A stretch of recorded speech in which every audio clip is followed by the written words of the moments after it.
Good morning and good afternoon, everybody. We'll wait just one more minute and then we will begin.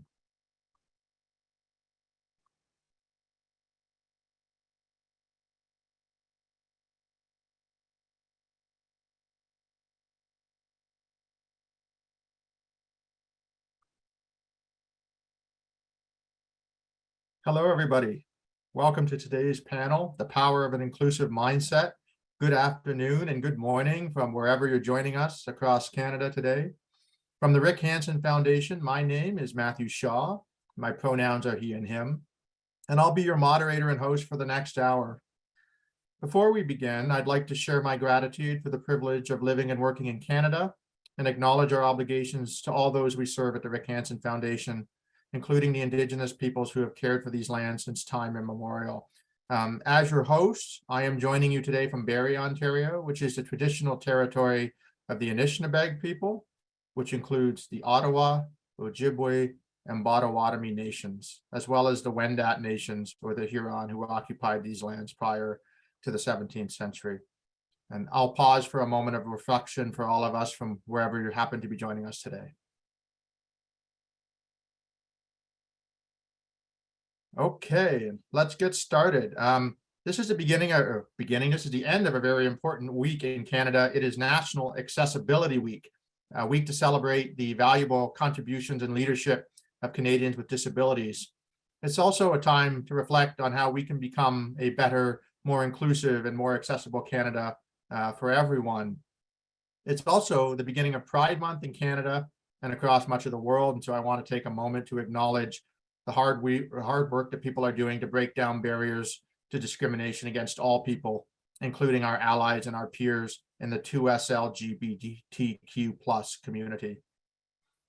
Our discussion today focuses on the importance of an inclusive mindset as we investigate how so many of the most significant barriers to the full participation of people with disabilities comes from attitudinal barriers in the form of misconceptions and misunderstandings. And in talking with this group, one of the things that's striking is how so often those are our own misconceptions and assumptions. This is an insight near and dear to my heart.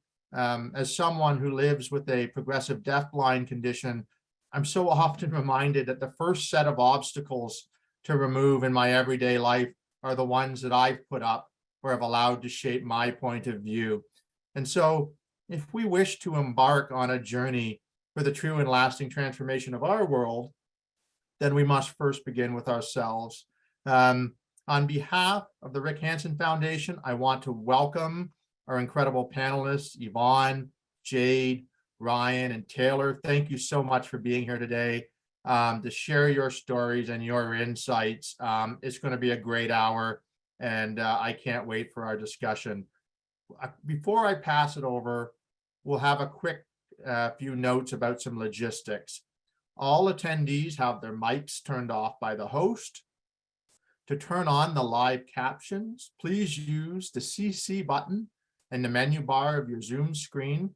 You can also use the subtitle settings to increase the size of your captions or view them in a separate window by using the link which was in this morning's reminder email.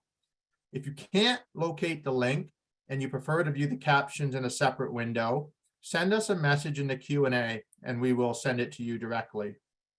We also have ASL interpretation today, and the chat function has been turned off so as not to distract the panelists.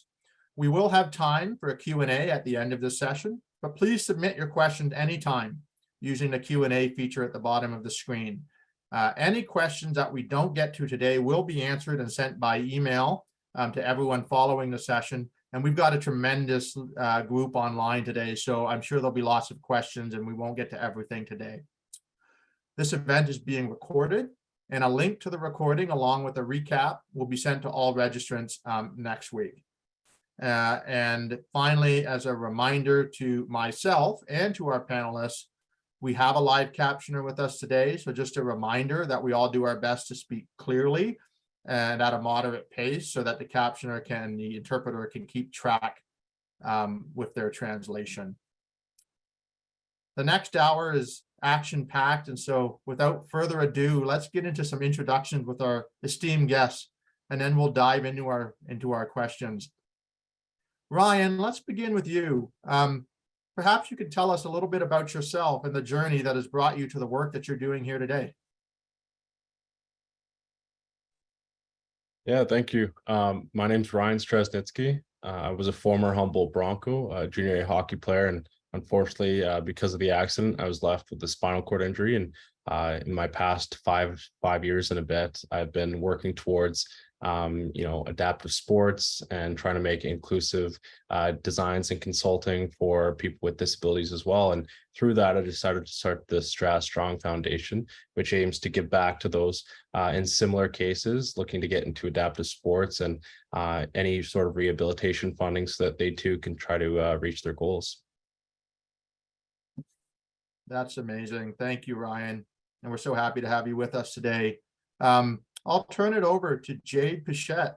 Jade, please go ahead and introduce yourself and tell us a little bit about your work and the journey that brings you here today. Thanks, Matthew. So I'm Jade Pichette, the Director of Programs at Pride at Work Canada. I use the pronouns they and them, elle en français, and I'm proudly disabled, living with more than one episodic disability. So my abilities can vary extremely from days where I can't walk to days where I am perceived as not disabled, but am always disabled, just in different amounts.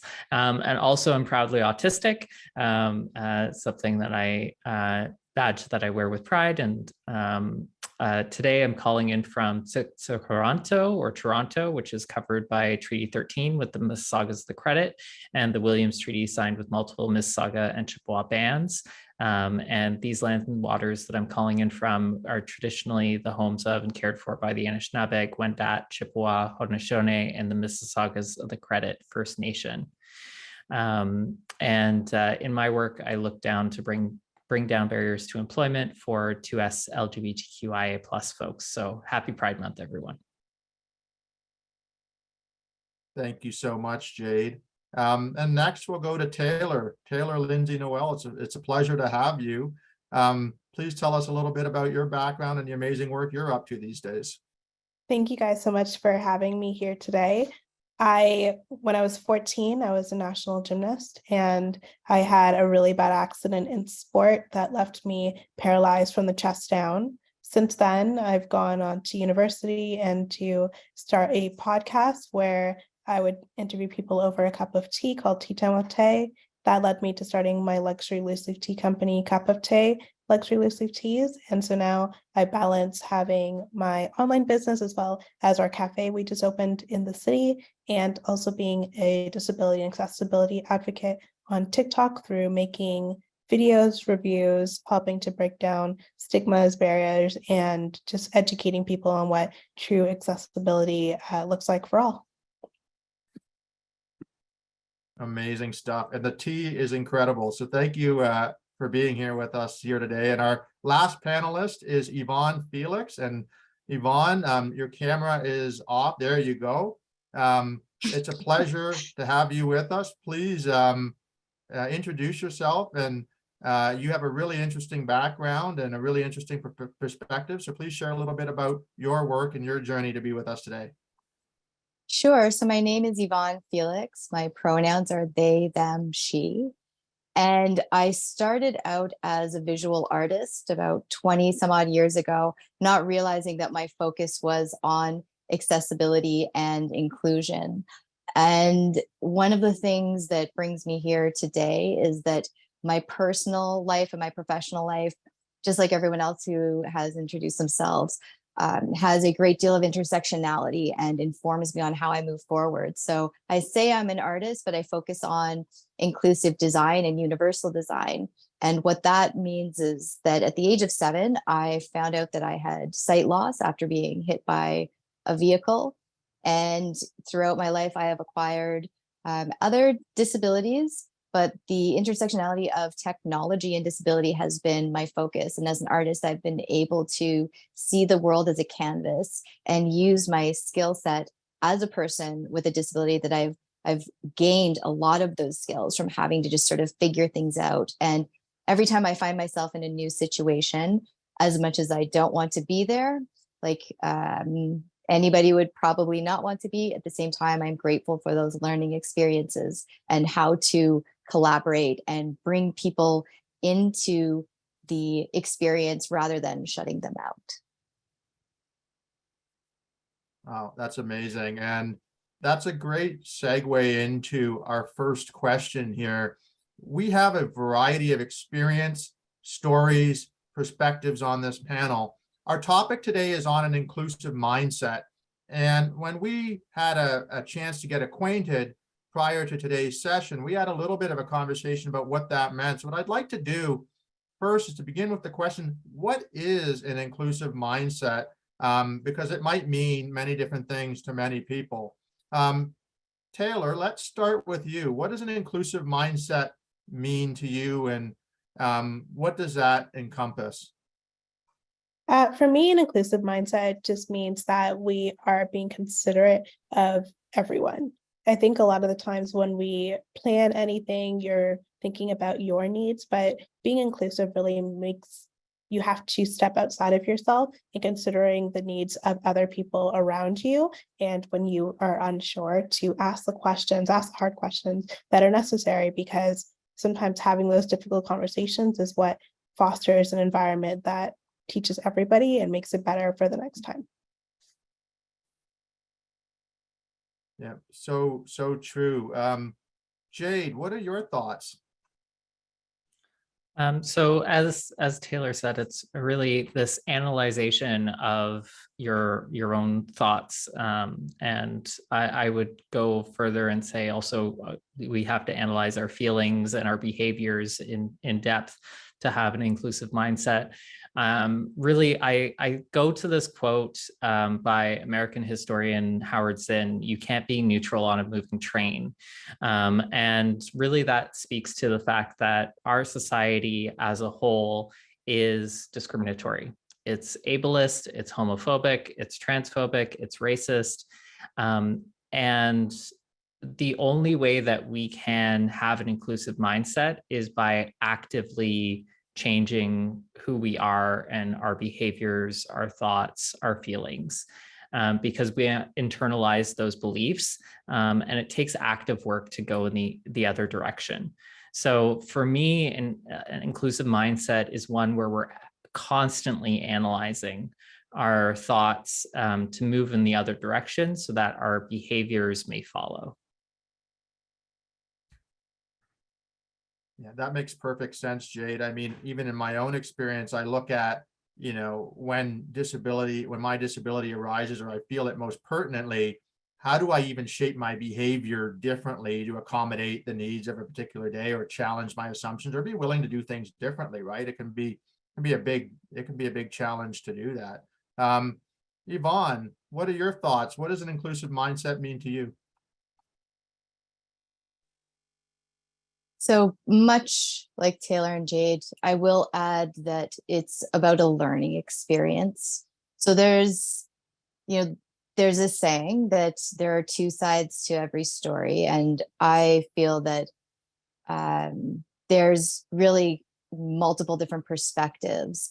And so for me, it's about hearing people first and thinking about what really matters, because you never know what kind of event, situation, or type of communication you're going to be in. And we are human, and being human means we have other people in our lives. Like, it's about community. And so I just think about what community really means and what really matters, in a life or death situation.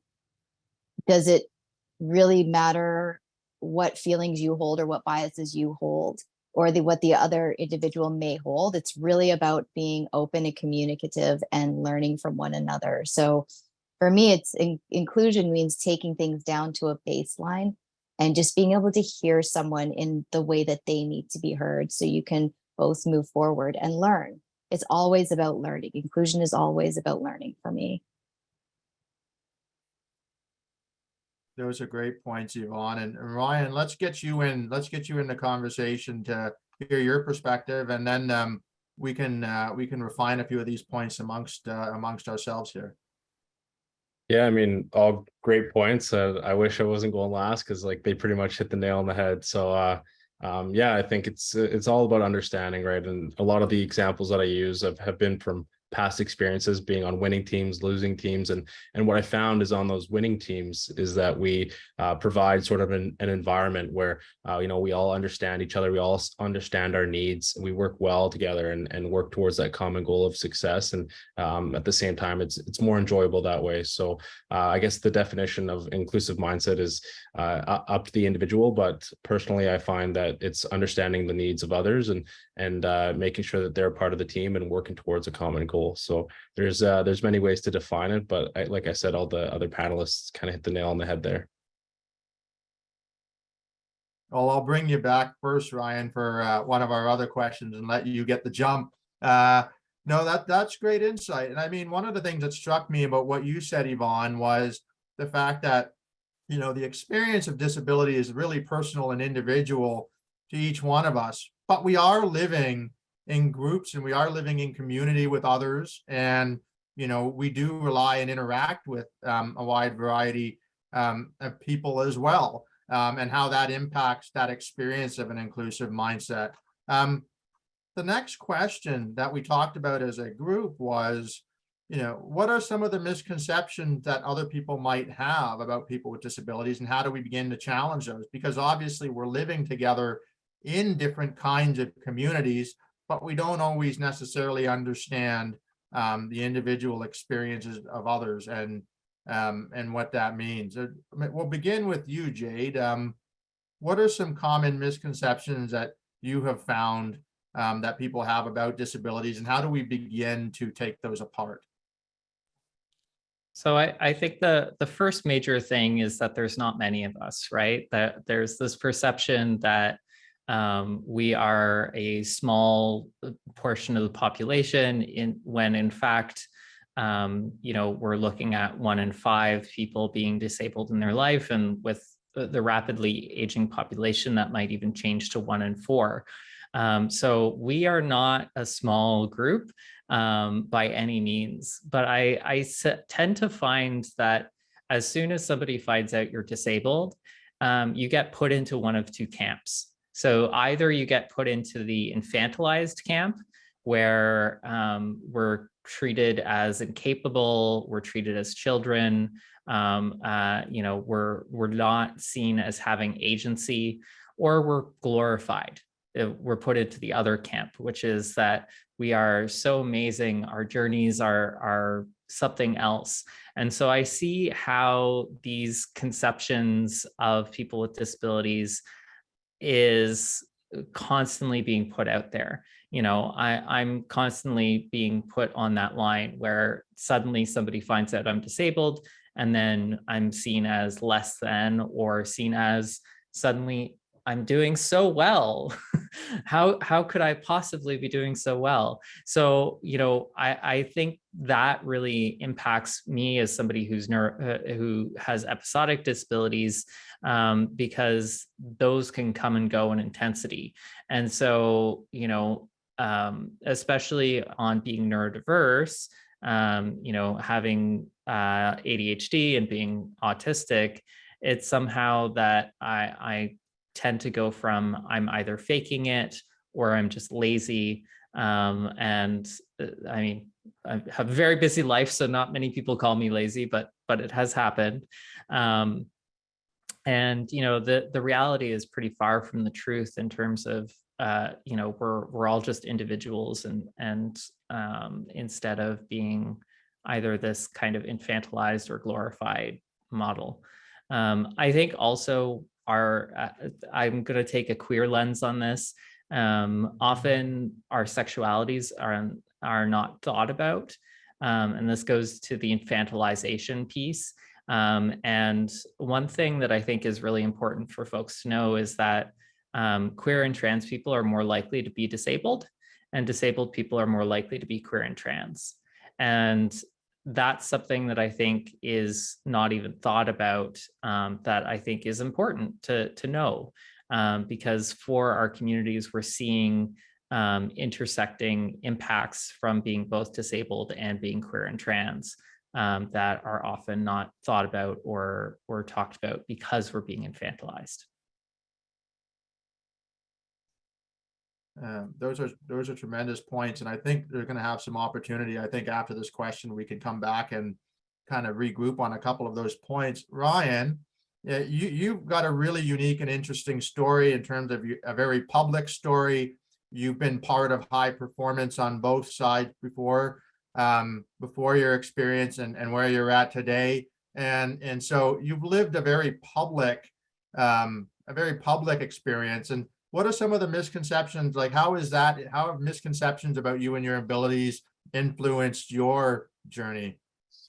Yeah, I think I kind of take another different approach to this. And a lot of the time I've been told, oh, I can't do something, or, oh, you're not good enough for this, or, oh, you don't belong in this sport, and things like that. And, you know, being a competitor, obviously I want to prove people wrong. And that competition has driven me to try to reach new heights and go past my limitations. So there's often, you know, those misconceptions about, you know, what a person can and can't do. And obviously I think anyone can do anything. It just starts with their mindset. And that's been a huge part of my entire journey since my accident. And, you know, I'm going to continue to strive, and any sort of misconception, I think me and all the other panelists here are here to prove that wrong. And, you know, whether that's through that media influence or just doing, you know, talking about it at a panel like this, I think it's important to get talking about and start spreading the awareness, because anyone is capable of doing anything. Yeah, that's tremendous, Ryan. Thank you. And we'll go to Taylor, and then we'll go to Yvonne. But a kind of two-part opener for both of you to think about on this question is, you both got many things, you wear many hats, as it were, in many different domains. You know, Taylor as an athlete, as an entrepreneur, as an advocate; Yvonne as an artist, and a tech expert, and as someone who works very hard every day with your family. You know, what are some of the misconceptions and things that are common to both of your experiences? And, you know, does that change depending on the type of environment and that you're in? Taylor, I'll start with you. I'm constantly dealing with misconceptions when it comes to my work. A lot of the time when I'm introducing myself as an entrepreneur or talking about my company, Cup of Tea, I get a lot of questions about who helps me start the business. Is it a family business? And just the idea that I would be capable of doing something by myself on my own while having a disability, it just seems to, as Jade said, to just blow people's mind in an inspirational way rather than being an expectation. I think what I try to do through the work that I do is prove that no matter your situation, as Ryan said, it's really about your mindset. And because coming from a sport background, I have a really competitive, like Ryan said, a really competitive mindset that forces me to push myself to my greatest limits. And that greatest limits does not include, or I don't think about my disability when it comes to that. It's just me challenging myself as a person. And that's what I kind of try to advocate for when I am talking with other people. And hopefully through my lived experience, being an entrepreneur and wanting to be a content creator, I can show people that the only limitation really is yourself. There are many different paths to success. There's many different paths to creating a life that is worth living for yourself. And hopefully I'm doing that through just my example. And Yvonne, what do you think? Let's get your perspective to weigh in on that and with what Taylor has said. I'm trying to sort of narrow down which point to sort of make. So I think I'll think about the most sort of recent example as a parent, and also just coming from a big family where I grew up, where people had disabilities, my siblings did, and we were raised to do what we needed to do the way we needed to do it. And as an artist, that's also how I approached life. Like the arts in a way allowed me to be creative and approach life and not necessarily think about the fact that I had a disability. And I guess part of the mindset is that I just assume everyone has a disability. Maybe that's faulty thinking, but I just assume that people are operating like me. And I think when I'm with my children who are now, I should say, getting close to young adulthood and being a teenager, I think about all of the things that we do as a family, also a family on a spectrum of disabilities. Like we are aware, but we're also just sort of out there functioning in the world. And when I think about how people engage with us, I have to think of it from the perspective of, is this going to be a learning opportunity for others when they engage with us when we're going somewhere? Or is this something that our family is going to enjoy the experience? And taking that on, it's really just both at the same time. But my youngest said to me literally yesterday that they were so appreciative of the fact that I take care of myself and I take care of them, and I just know how to give them the space to be themselves. And they thanked me for that. And it blew my mind because they literally said, I just get to be a kid. Thank you for just letting me be a kid. And, they're 11. And to get that kind of feedback as a parent, because you're always wondering, especially if I think as a parent with a disability who's always, on one hand, I think everyone just has a disability, and that gives me the lack of accountability sometimes to just kind of think of others. But at the same time, when I'm highly aware of it, I'm always aware that I'm a role model. I'm helping shape not just their future, but how they communicate their future to others and how they are going to incorporate themselves in the world. And also bestowing that inclusive mindset and trusting that I've learned enough to be able to bestow that knowledge. It's such a huge amount of responsibility, and they carry that responsibility as well. And as Jade pointed out, that fine line of, it should be a choice to be an advocate as well, and it shouldn't be something that's put on the community. And I feel like that's something that is always put on the community, that you are supposed to advocate for everyone. And the reality is, for my thought or my experience, is that you can only advocate for you, but passing on that skill set of advocacy is something that everyone needs. Just again, as a person in life, you need to be able to communicate and share what your needs are, whether you have a disability or not. So I feel like having a family, again, like it's such a huge responsibility to have, family members with a disability, like for yourself, but also them, and just building that community around sharing the knowledge on how to communicate with people. And again, like I just always think, like, I feel like I'm so privileged to be able to have family members that have disabilities, because I do almost have like a built-in community. And not everyone who has a disability necessarily has that. You have to build that community. And that's not always something that's not a skill set we're always given either. Like, there can be barriers there that we have to face and challenge ourselves to be able to connect with other people. There's so much great material in there, Yvonne, and I think I'd like to pull on one of those threads and kind of bring this question to our other panelists. You spoke very eloquently, Yvonne, about your leadership role in your family and how you model that behavior. And I think, and where that happens is very organic and internal and in the, within the family unit itself. but all of our panelists here, you're all doing work as advocates. You're all out there in the community, and you all have a certain degree of public profile. And, how do you balance,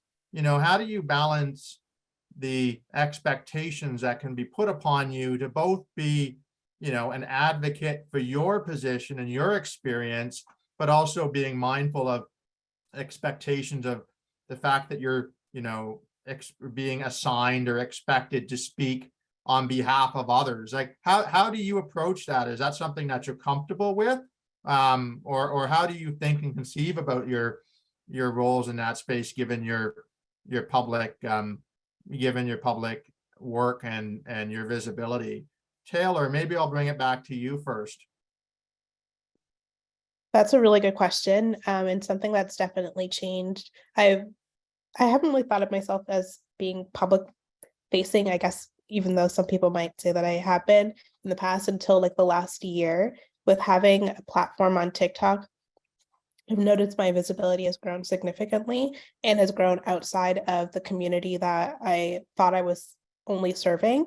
And with that, I think the responsibility has definitely increased, but more so, I always am the first person to say that I only know what I know, and I'm also constantly learning. I can't speak for everybody. I can't speak to every disabled person experiences, because as Jade had mentioned, we're a huge population of people with a varying degree and needs and experiences. So I always try to say this is coming from my perspective, with my experiences, and someone who wants to help further this conversation. But I also am always honest about my journey, and that I am learning as well and will make mistakes along this journey as well. So to give me grace, as I would give you, as we are all learning to make this world a little bit more accessible and inclusive. So that's what I try to do with my platform, and also remind people that we're just human at the end of the day, and we're not always going to get it right. That's a great response, Taylor. And Ryan, Jade, would either of you like to weigh in on this and build off of what everybody else has said?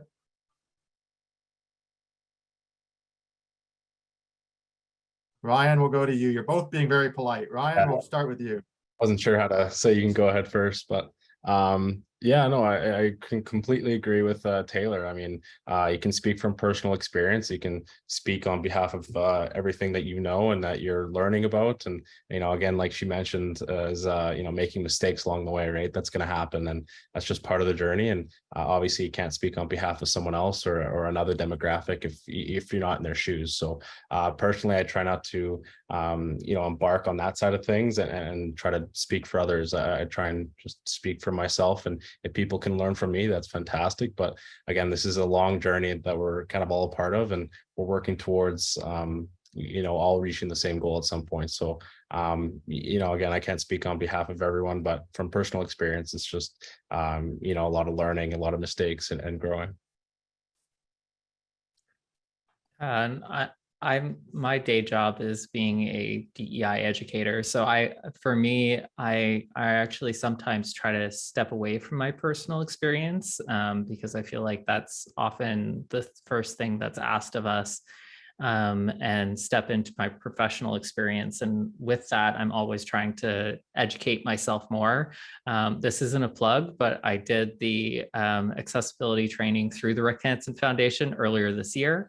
And it was great because I know that there's certain disabilities that I do have lived experience with, that I have better understanding of because of lived experience, either myself or my family members. And I'm actively trying to do that learning outside of my own experience, so that I am able to be a better advocate for all disabled folks as a whole. But like everybody said, never going to be perfect at that, and never going to be able to speak for everybody's experience, but I might be able to speak better about how to create an accessible environment and an accessible space. Yeah, that's so true, isn't it? The, like for myself, like I'm always happy to be asked questions, and because I think, I myself feel a responsibility to try to share what I've experienced, but as long as it's only through the lens of like what I know, as Taylor said.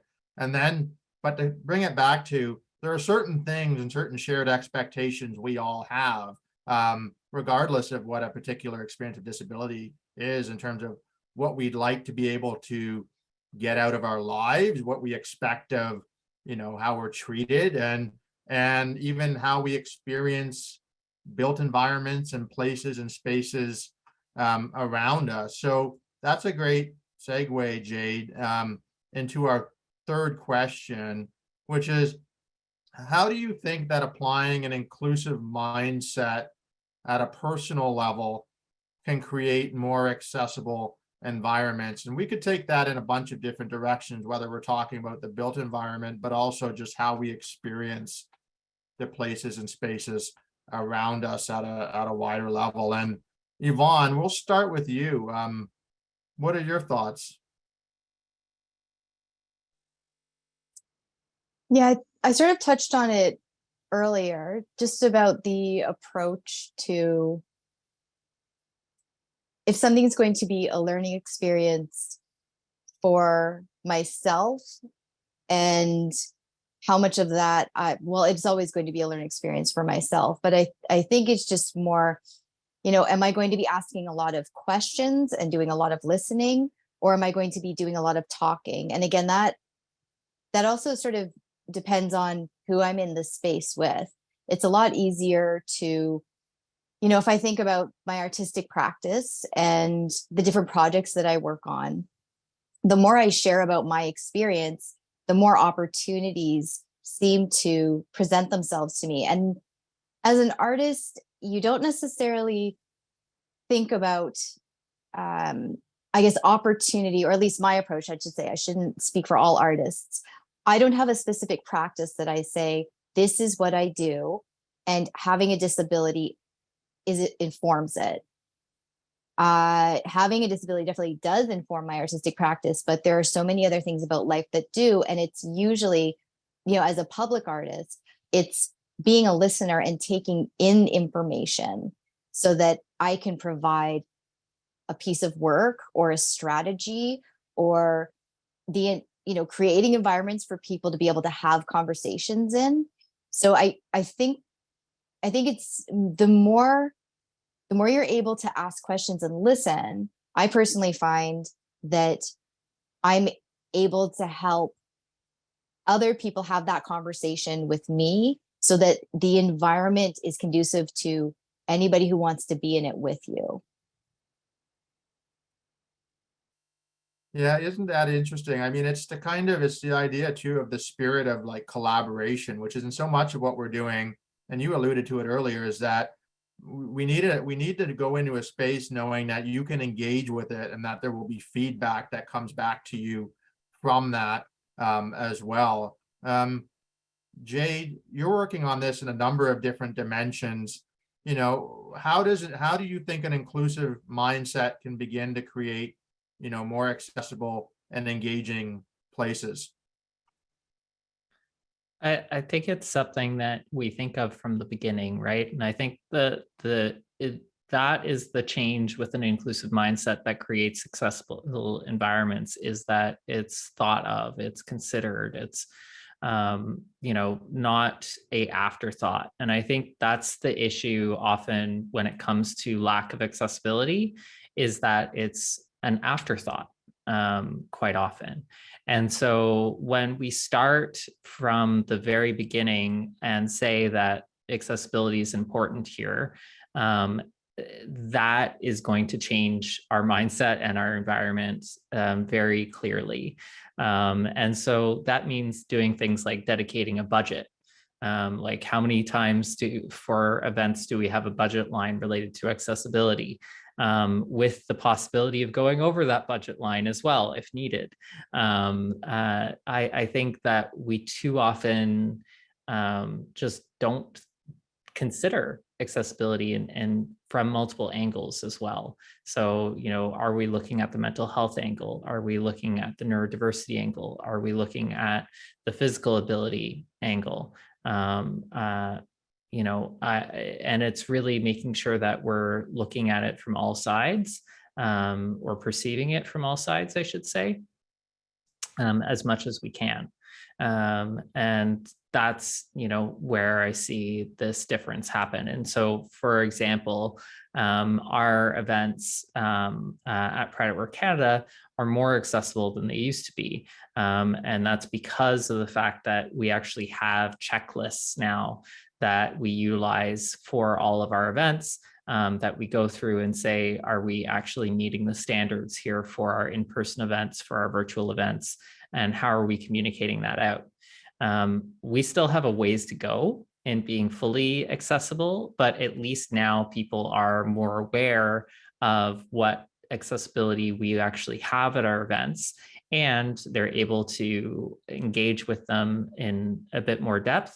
And we, you know, before we didn't even have like an info email address available for how do you reach out if you have additional accessibility requests that were not matching at the beginning. And so, you know, making that change of that shift of saying from the very beginning, this is something that's priority for us, it's a part of our budget, it creates that accessible environment. Well, thanks so much, Jade. And we have tons of good questions beginning to filter in. And so maybe instead of me asking my questions, we'll turn and we'll transition into some audience questions here today. The first one to open up to everybody is, what advice would you give to allies who don't have lived experience but are trying to spread awareness to their own coworkers or community members? And I'll just open it up to the floor here for whoever wants to take that on first.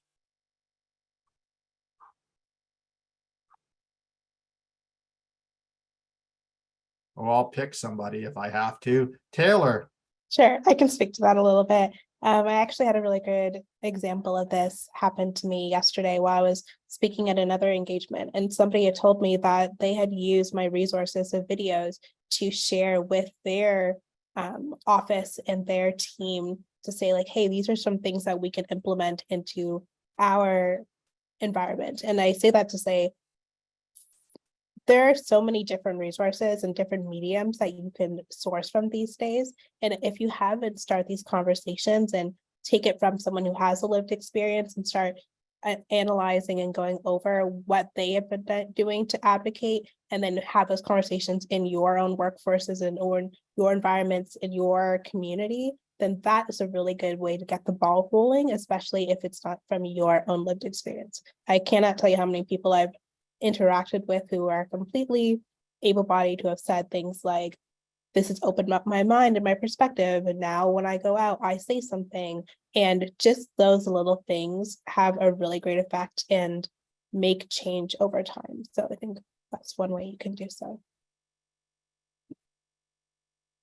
Yeah, that's a great point. I mean, even from my, myself, like when I go into and people are asked, it's like, I'll say for me, and I don't know about everybody else in the panel, but I don't go into every situation saying, well, I have lived experience, so here's what I think.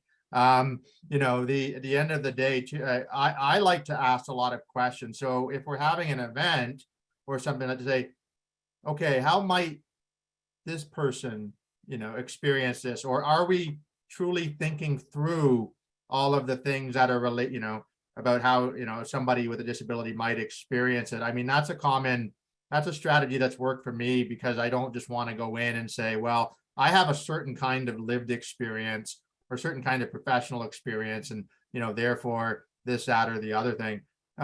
Jade, Yvonne, Ryan, any advice that you would give to people on how to advance those conversations, even if they don't have, direct lived experience with disability? Matt, it's Yvonne. I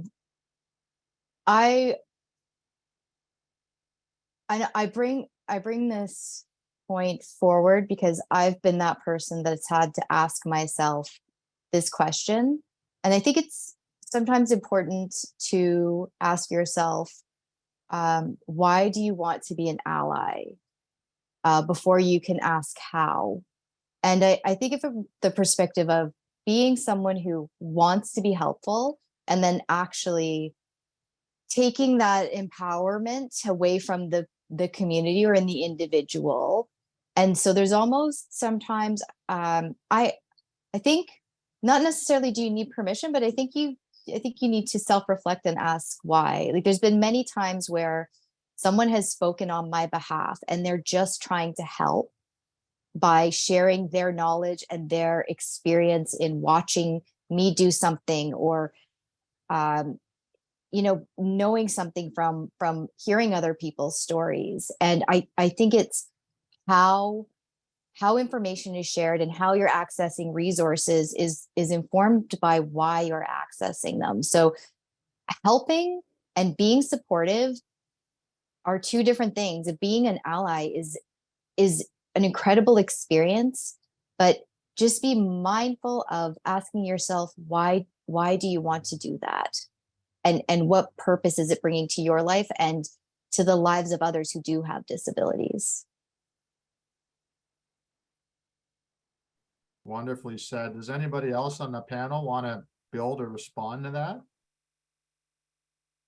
I'll just add that none of us have lived experience in all areas of disability, as we've kind of mentioned before. So all of us are working on that as an active process. And that is an active process we do because we know some of our own personal experiences, sure, but we don't know the experiences of of everybody else, but we want to make it an accessible world and an accessible environment. And so it's really about, creating spaces for all of us, regardless of whether we have disabilities or not, and just creating welcoming spaces. And so I would, encourage people to think about that fact of that none of us have all of those knowledge and all of that experience, but we still move forward because we know perhaps the experience of exclusion in some way. Most of us have felt excluded in some way at some point in our life, and we care about making a difference. And so making sure that we are aware of that. Sorry, I'm getting off on a little bit of a tangent, but none of us have all the knowledge. So it's just about showing up each day, being humble, and trying to move forward. No, that's a great answer, Jade. And we're running out of time here, but let's go to one other audience question, and we'll keep our answers somewhat brief. But I think we're getting really into something that you talked about earlier, Jade, that I think is so important, a little bit more applied in our day-to-day lives. And that question is, where did I go here? What strategies can we take in the workplace to encourage inclusivity and ensure that diverse voices are heard and valued? So this is a space where a lot of us operate. We all have jobs or are working as entrepreneurs in different capacities. So what can we do specifically in workplace domains to create a more inclusive environment through the mindset?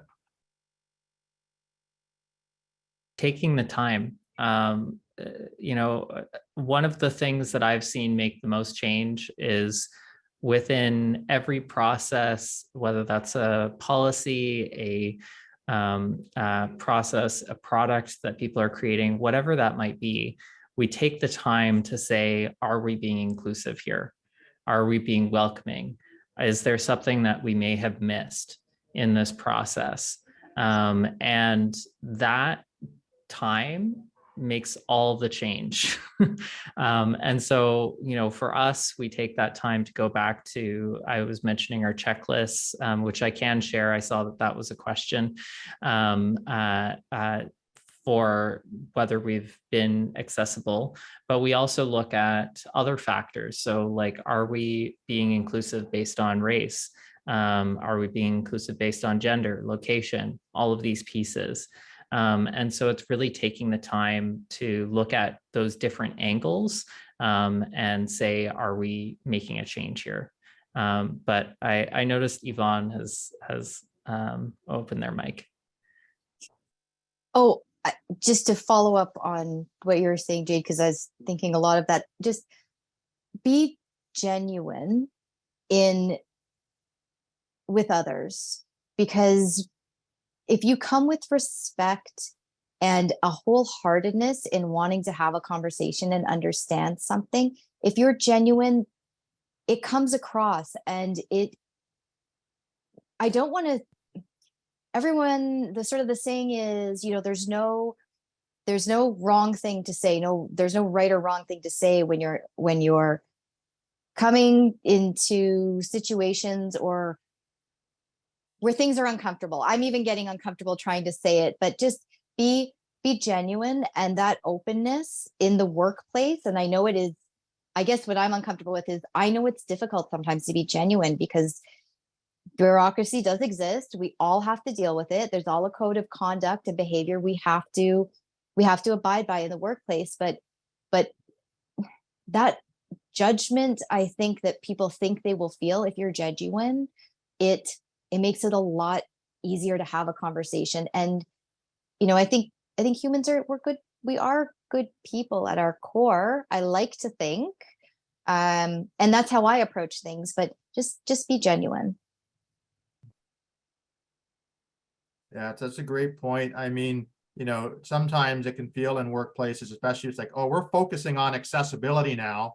And in my experience, that feels like a giant spotlight, right? Where all of us say, oh, we're focusing on accessibility now. And what can I do to help you, Matthew?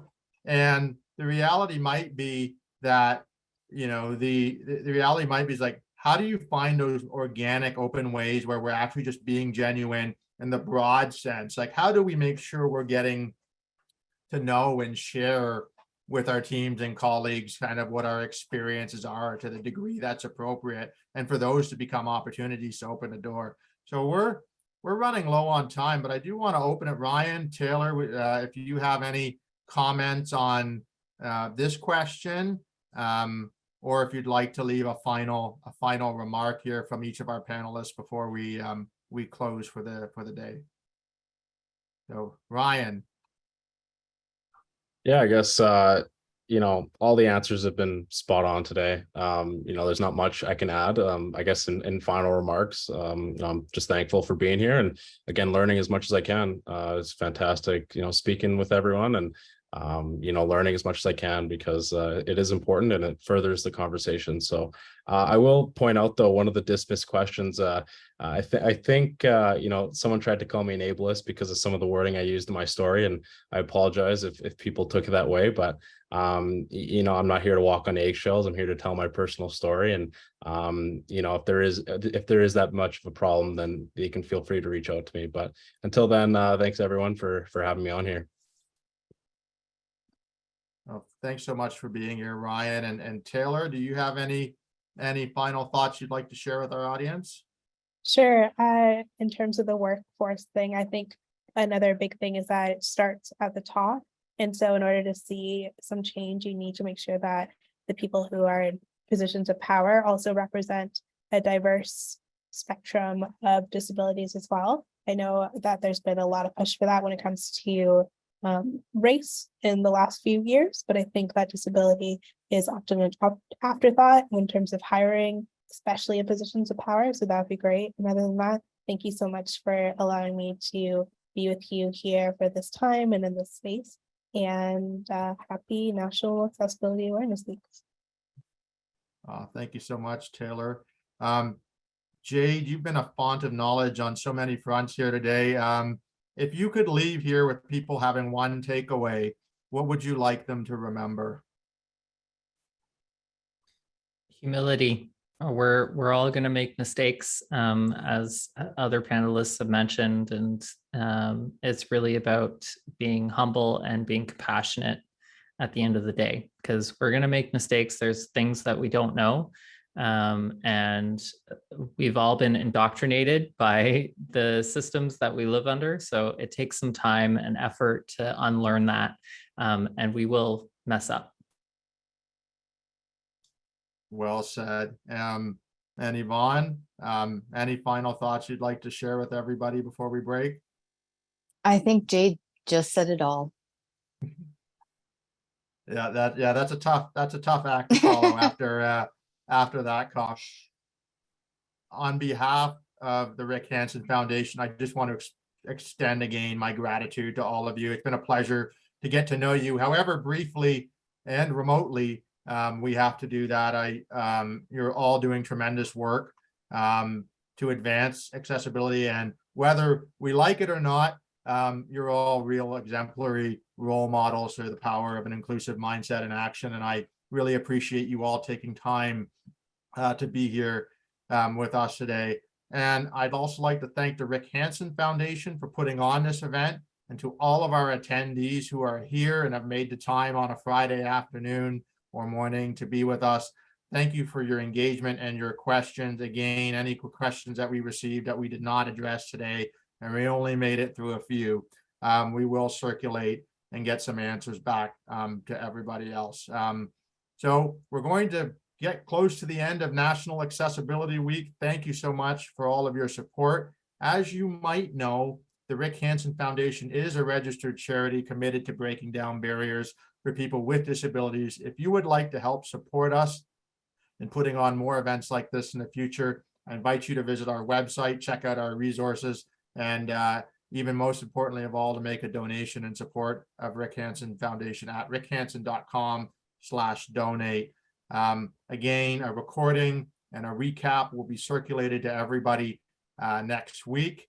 And so keep an eye on your inbox the week of June the 12th, actually. So week of June the 12th. Again, thank you for joining us, everybody, and have a wonderful day. Goodbye.